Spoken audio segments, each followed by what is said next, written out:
All right, Drew Gibson sent out this tweet, and thank goodness he did, because if not, we wouldn't have had anything to talk about on Grip Lock as we're 35 minutes into the show somehow.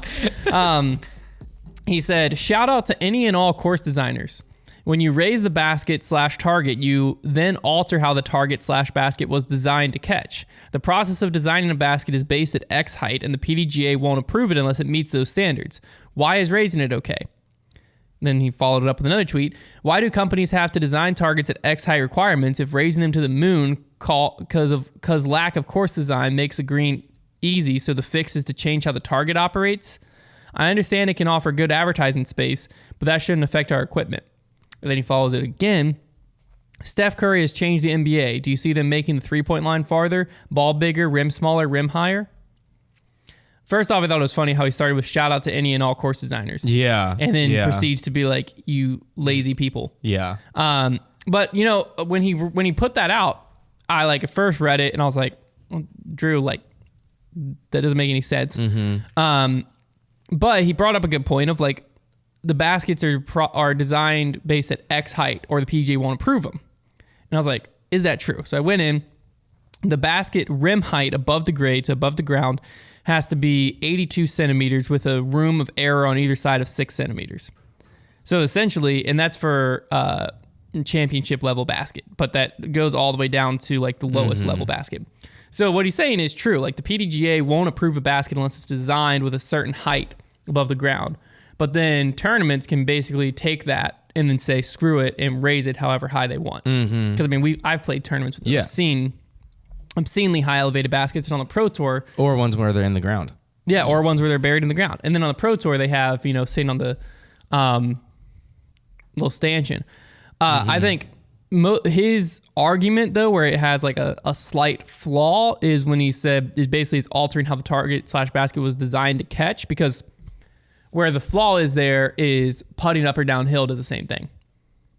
So like if I put a basket on a sharp edge and I'm putting from down here up, it meets What's the difference between putting the basket on a hill that raises it 8 feet and you're putting on that, or just putting a basket on a pole that's 8 feet? Yeah, I think the biggest argument is like, why does the PDGA have this guideline for designing baskets if they don't have a guideline or a restriction on how it can be put into play at a course?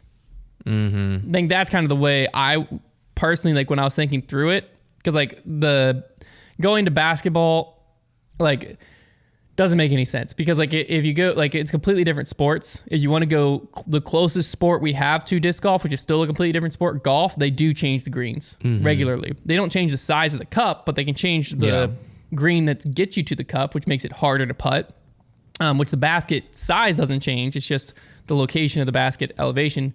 But also if you look at baseball, there's like some regulations, but they're different. Home run fences can be higher or shorter and farther out. So like a home run in one park might not be a home run in another park.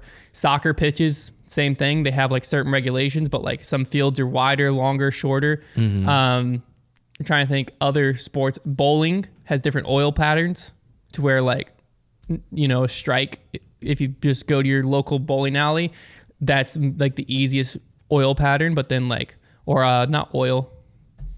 Grain? And it's like whatever they use to lubricate. Yeah. It might be oil. I think it's some grease. Kind of oil. I think it's a grease pattern. But regardless, like there's different ones for different things. So like multiple other sports have this like type of change in them. But I do think that the biggest key here is like, if a company were to design an elevated basket, it wouldn't get approved. Yeah. So then why is it approved when play is happening? Because like if a company were to design a disc that doesn't get approved, you can't just magically then take that disc that's not approved and use it in tournament play. So why can baskets be done like that? And I think that also I think that he does make good points. One of the other flaws in what he's saying is that it changes the way the basket's designed to catch the disc, but that changes depending on who's throwing the putt as well, because some people's putt looks like they're like hits the basket almost the same way as another person's putt would if it was an 8-foot elevated basket, you know? Like just because some people either hit it super nose down, some people hit it super nose up, some people are going right, some people are going left, some people are going high, some people are going low. So like it doesn't like, I don't think that elevation changes the way the basket's designed to catch the putter because there's already so many variables involved with that. Yeah. I don't know. Yeah, I mean, I think the biggest thing is like you're never going to get rid of hill. I think part of his argument, and I agree with this part too, is like it can be lazy course design when the only way you add to make a green difficult is just raise the basket. And like there's other things you could do, but sometimes there's not other things you can do. And I think that I think Pro Tour elevated baskets, I've never thought are gimmicky because they're raised to like basically eye level. So yeah, the putter comes in on average a little more nose up, but it's not drastic to where like you don't really watch them on a Pro Tour elevated basket and worry about the disc going in. Because if you raise it too far up, then yes, it does make a difference. Then you're hitting it where the disc is basically coming in flat, and it's going to be tossed back at you. But I would say at that point you were entering into the gimmicky territory, which means that it's just not going to be a Pro Tour anyway. Which is where I think that realistically the solution, in my mind, is the PDGA should regulate how high baskets can be raised. Like I think that realistically, I think that there should be some type of stipulation of like a C tier, B tier, A tier, major tier system where a basket can only be raised X amount above the ground. So then it helps regulate it slightly. Because it is kind of weird that it's not regulated. At least from what I could find, elevated baskets aren't regulated. And I think it would help eliminate some of what Drew was talking about. But for the most part, I think elevated baskets are a great way to make putting and disc golf slightly more difficult. Yeah. Because like at the end of the day, a lot of times like you can add as much defense as you want to the green, but if you add too much defense to the green, then no one can putt. Then that's not a good course design either. But then if you like add the right difficulty to the green, then like if you get to a certain area of the green, you're gonna have a wide open putt.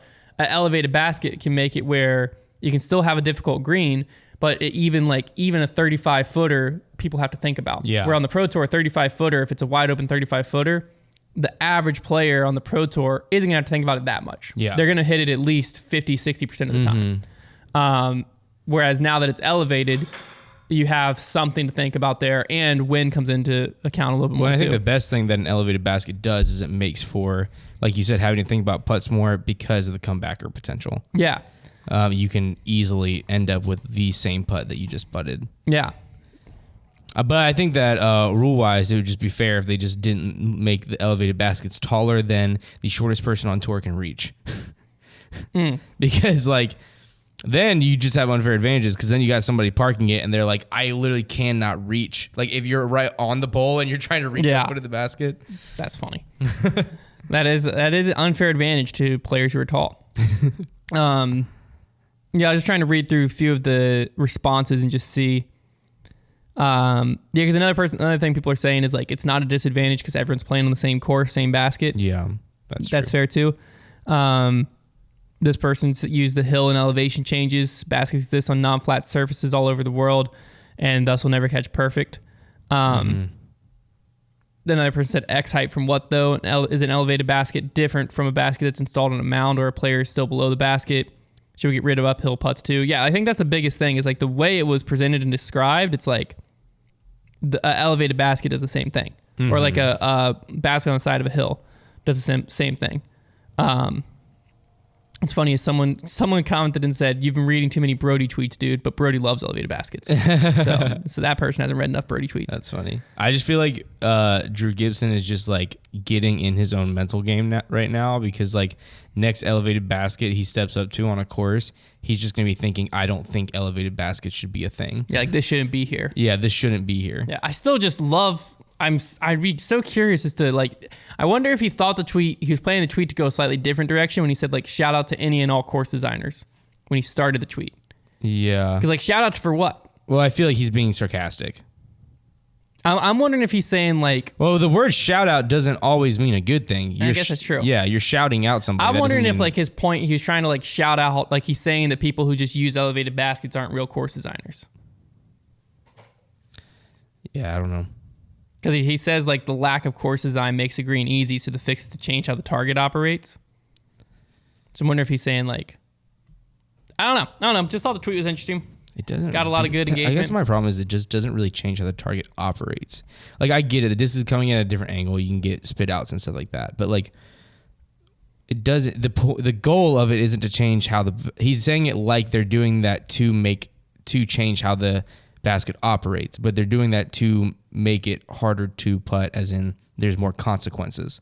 Yeah. Yeah. Well, yeah, it's just. I mean, it is harder to putt. If you take it to an extreme, it does change how the basket operates. Yeah, if you're putting at this angle, you can get up in the chains and spin out. But like most of the baskets on the Pro Tour, that doesn't change how they operate. Yeah, I would agree with you. Especially if you're like 35 plus feet away, you're throwing the same putt. Yeah. Yeah, I don't know. But I will say that some of his points in there are I think are decent points. Yeah, the PDGA should definitely regulate it in some way, shape, or form.